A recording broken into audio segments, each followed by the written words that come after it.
There are reports that Elon Musk had already had a chip implanted in the human brain in the USA. What do you think of that? Well, I think there's no stopping Elon Musk. He will do as he sees fit. Nevertheless, you need to find some common ground with him, search for ways to persuade him.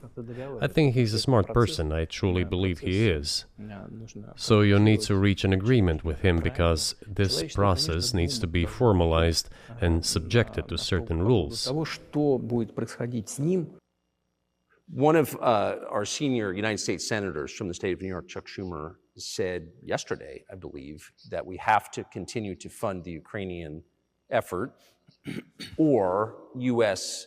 soldiers, citizens could wind up fighting there. How do you assess that? Well, if somebody has the desire to send regular troops, that would certainly bring humanity to the brink of very serious global conflict. This is obvious. Do the United States need this? What for? Thousands of miles away from your national territory. Don't you have anything better to do? You have issues on the border, issues with migration, issues with the national debt, more than $33 trillion. You have nothing better to do, so you should fight in Ukraine? Wouldn't it be better to negotiate with Russia? Make an agreement, already understanding the situation that is developing today, realizing that Russia will fight for its interests to the end? So I just want to make sure I'm not misunderstanding what you're saying. I don't think that I am. I think you're saying you want a negotiated settlement to what's happening in Ukraine.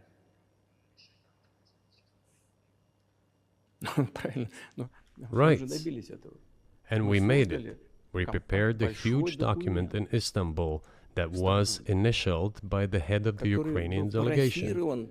He affixed his signature to some of the provisions, not to all of it.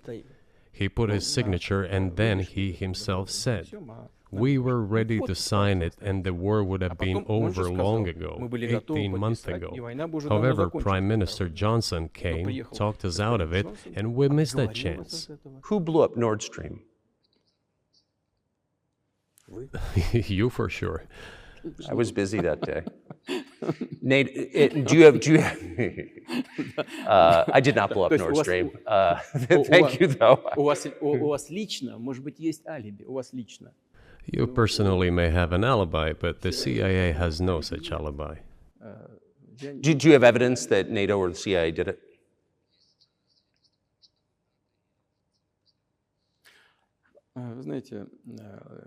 You know, I won't get into details, but people always say in such cases, look for someone who is interested. But in this case, we should not only look for someone who is interested, but also for someone who has capabilities. I just got to ask you one last question, and that's about someone who's very famous in the United States, probably not here, Evan Gershkovich, who's the Wall Street Journal reporter.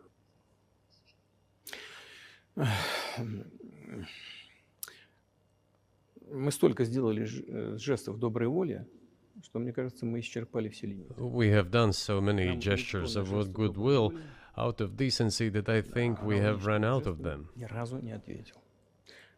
We have never seen anyone reciprocate to us in a similar manner. However, in theory, we can say that we do not rule out that we can do that if our partners take reciprocal steps.